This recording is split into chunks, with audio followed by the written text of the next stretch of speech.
Yan, at magpapalit po ako ng ng bulb dahil may diferensya na to, sira na. Hindi minsan hindi tumitigil na nag-fill ng tubig, saka minsan hindi nag-fill up ng tubig. Kaya yan ang ayusin ko ngayon. At ito nga, bumili na ako ng fill bulb.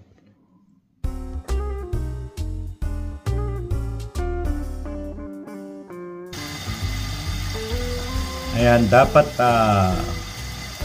umangat na yung floater na yan. Ayan, continuous pa rin ang tubig niya. Kasi dapat ito umangat na siya. Yung pinaka-floater niya. Dapat huminto na.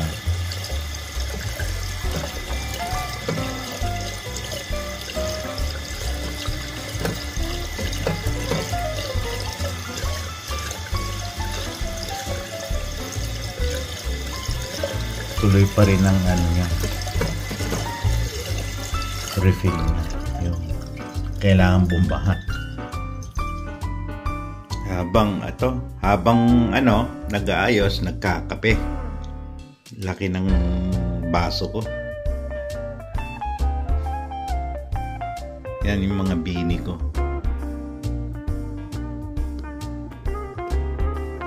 Yan, kailangan i-off natin to.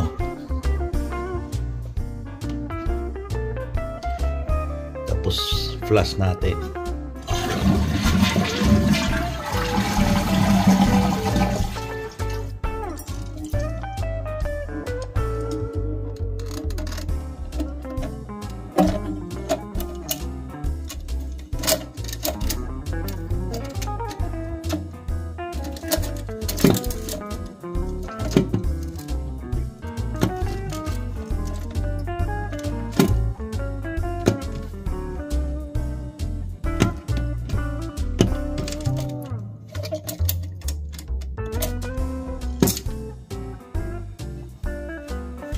Ayan, kailangang tanggalin natin yung mga tubig sa natitirang tubig.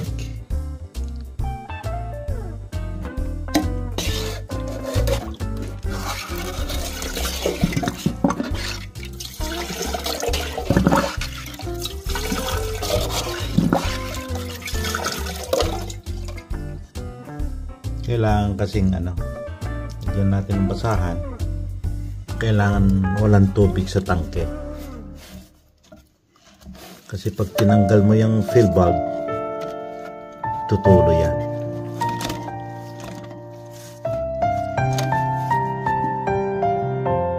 Ayan, wala nang tubig. Pwede na rin tanggalin yung yung fill bulb dito sa ilalim.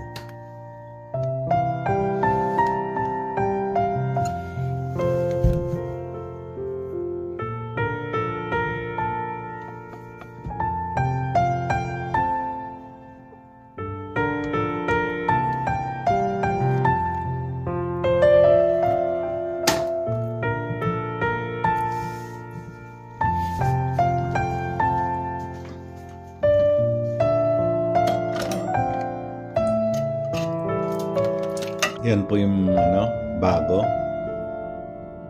Yung medyo mas mahal ang kinuha ko dahil siyempre kung medyo mas mahal, mas maganda ang performance niya. Bale, $15 to. Yung mura is $8. Pero siyempre bahay mo, kailangan mo ng medyo maganda-ganda.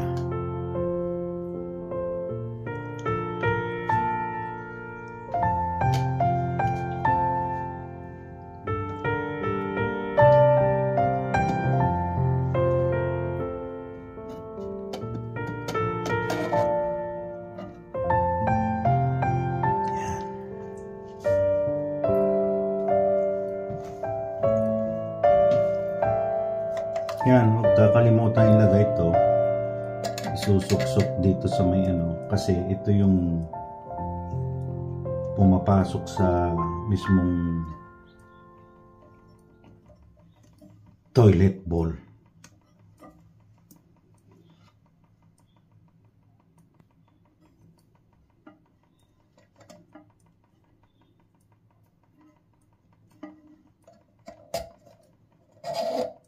Yan.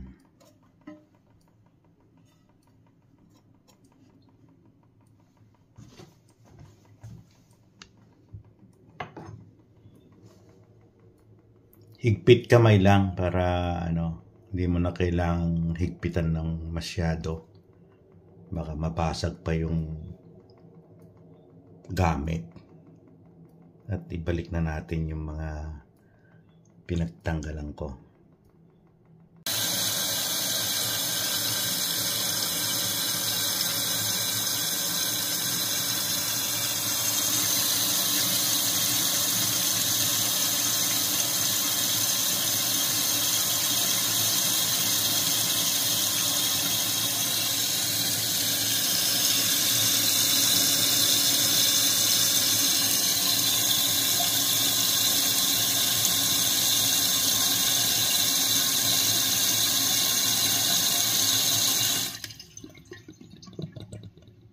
Ayan po, huminto na.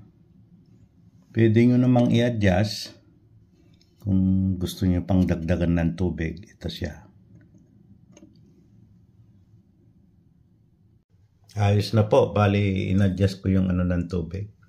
Kasi minsan, maigi rin yung medyo mas maraming konti ang ni-fla-flash. Wag lang yung ganong konti. Masyadong tipid na sa tubig. Yan,